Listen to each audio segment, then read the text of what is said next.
Halo guys, hari ini kita mau ngebahasin laga Liverpool melawan Arsenal yang dimenangkan Liverpool dengan skor 1-0 di Anfield.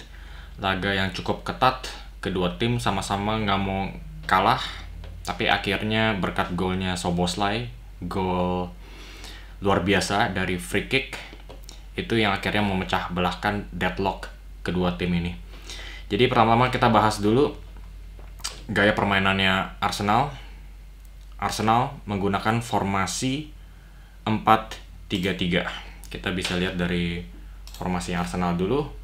Bisa kelihatan bagaimana seberapa konservatifnya Arteta. David Raya jaraknya dengan Saliba dan Gabriel cukup jauh, mengandalkan umpan-umpan lambung. Terutama dari David Raya ataupun Martin Zubimendi mengarah ke Noni Madueke yang kelihatan paling agresif ke depan. Dan mungkin kenapa Madueke yang digunakan sebagai senjata paling mengancamnya itu karena Kerkes mungkin dianggap sebagai titik kelemahannya Liverpool. Dan bisa kita lihat juga posisinya Jurriën Timber dan Calafiori. Calafiori lebih melebar untuk menjaga Mohamed Salah, dan Timber juga mengikuti pergerakan inside forwardnya Cody Gakpo. Dan juga di lini tengah ada Martin Zubimendi, Declan Rice, dan Mikel Merino. Dan sekilas kalau kita lihat, ini adalah formasi yang terlalu konservatif dari Arteta karena tidak ada satupun nomor 10. Ketiga pemain ini bisa dianggap sebagai nomor 8 atau paling agresifnya nomor 6. Maaf, terbalik. Nomor 6 atau paling agresifnya nomor 8. Dan Mikel Merino yang terlihat paling ke depan dibandingkan Zubimendi dan Declan Rice yang masih di belakang garis kick off. Mikel Merino terlihat beroperasi sebagai nomor 8 nih. Tapi di pertandingan kalau kita nontonin memang nggak kelihatan sama sekali dia itu beroperasi sebagai nomor 10. Bahkan dia itu seperti nggak mau terima bola di antara dua garis lini tersebut. Jadi formasi ini sebetulnya agak sedikit kurang nyambung apa yang diinginkan Arteta dan apa yang dia ingin terapkan. Menurut gue sih ya, Arteta itu harusnya lebih bermain, lebih mengambil resiko. Dia harusnya bisa turunin Martin Odegaard yang sebetulnya sudah fit. Ada juga Eberechi Eze, pemain nomor 10 alami. Kenapa nggak diturunin aja? Karena kalau kita lihat dari pertahanannya Liverpool, banyak titik kelemahan. Ada Milos Kerkez di back kiri. Ada Szoboszlai yang bermain bagus, tapi dia bukan posisi back kanan alami. Dan bisa kelihatan bagaimana di babak kedua setelah ketinggalan 1-0 Arteta baru turunin Odegaard dan Eze sekaligus. Dan kedua pemain ini langsung mengubah tempo permainan. Arsenal lebih menekan Liverpool lebih was-was karena adanya kedua pemain ini ancaman besar.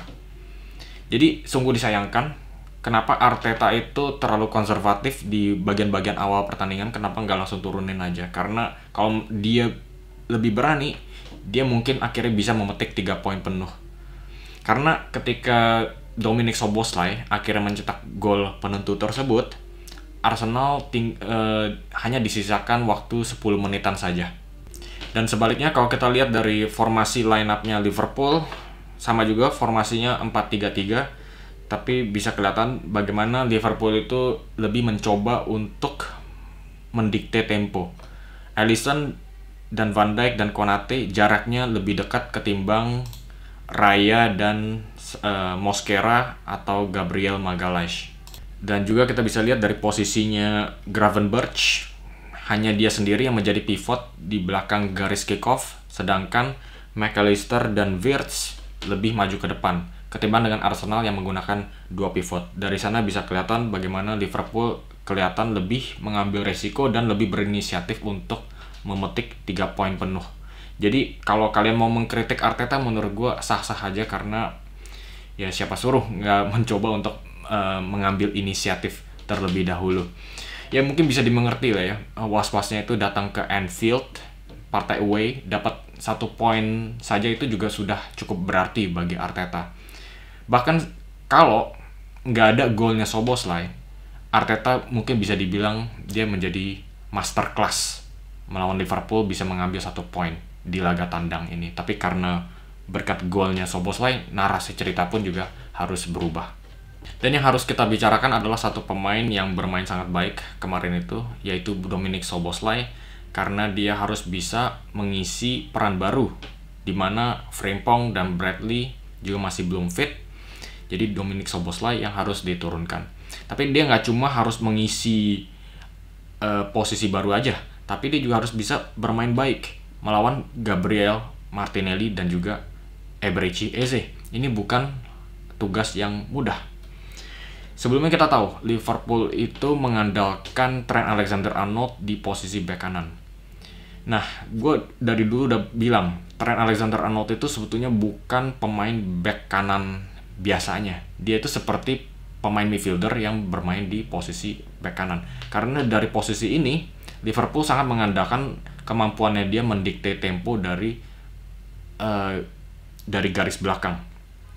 Nah, sejak kepergiannya Liverpool kelihatan sangat kehilangan hal tersebut. Frimpong nggak bisa melakukan apa yang bisa dilakukan oleh Trent. Bradley juga nggak memiliki kemampuan yang sama. Tapi menurunkan Szoboszlai di posisi bek kanan ini mengartikan ada seseorang dari midfielder, karena biasanya midfielder itu yang memiliki visi dan passing range yang lebih panjang daripada right back. Nah, Szoboszlai diturunkan di sini, ini menurut gue adalah pergerakan jeniusnya dari Arne Slot. Karena Dominik Szoboszlai nggak cuma rajin dalam melakukan tugas defensifnya, tapi dia juga bisa mendikte tempo permainan dari garis belakang. Seringkali dia itu meluncurkan bola-bola panjang ke depan. Ini bisa kita lihat dari umpan-umpannya Dominik Szoboszlai. Ada dua yang sangat mengingatkan gue dengan Trent Alexander-Arnold. Dia berada di posisi dalam di menit ke-72.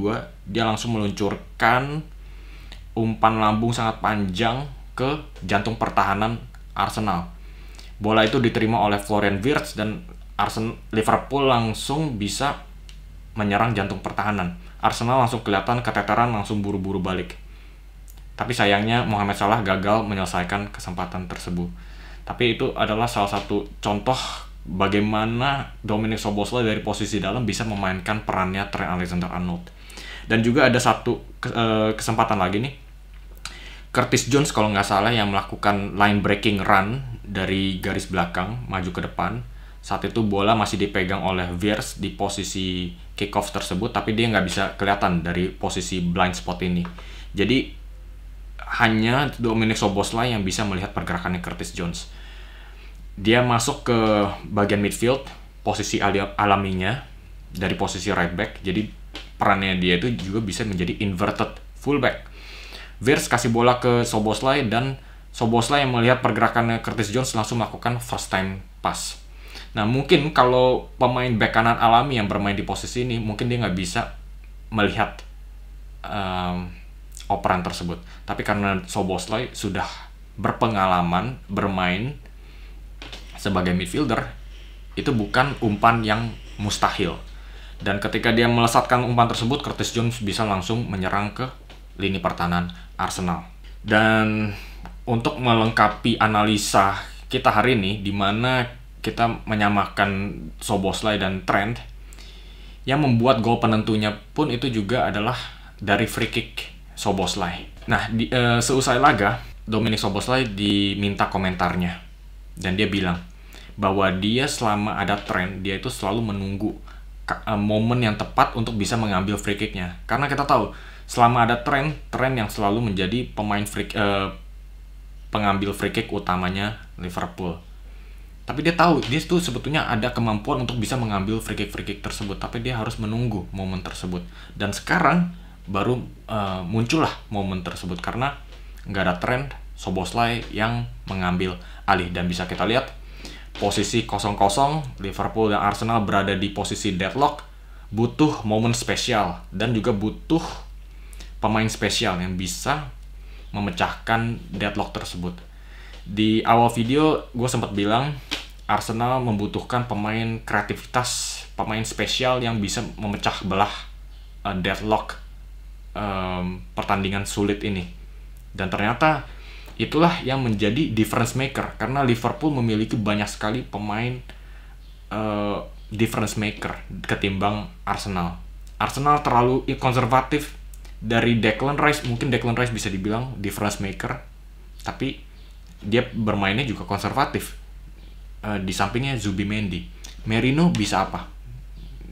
Pemain yang bagus, tapi dia bukan difference maker buat gue. Tapi Liverpool memiliki banyak sekali difference maker, dari Florian Wirtz, McAllister, Mohamed Salah, Ekitike, dan di laga kemarin itu Dominic Szoboszlai dari free kick.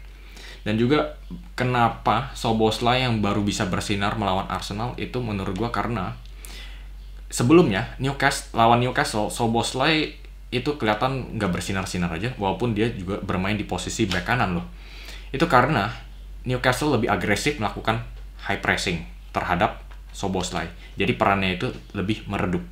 Tapi melawan Arsenal yang lebih konservatif, mereka terlalu memberi banyak ruang terhadap Szoboszlai, jadi dia bisa mendapatkan waktu untuk mengolah bola dan mendikte tempo.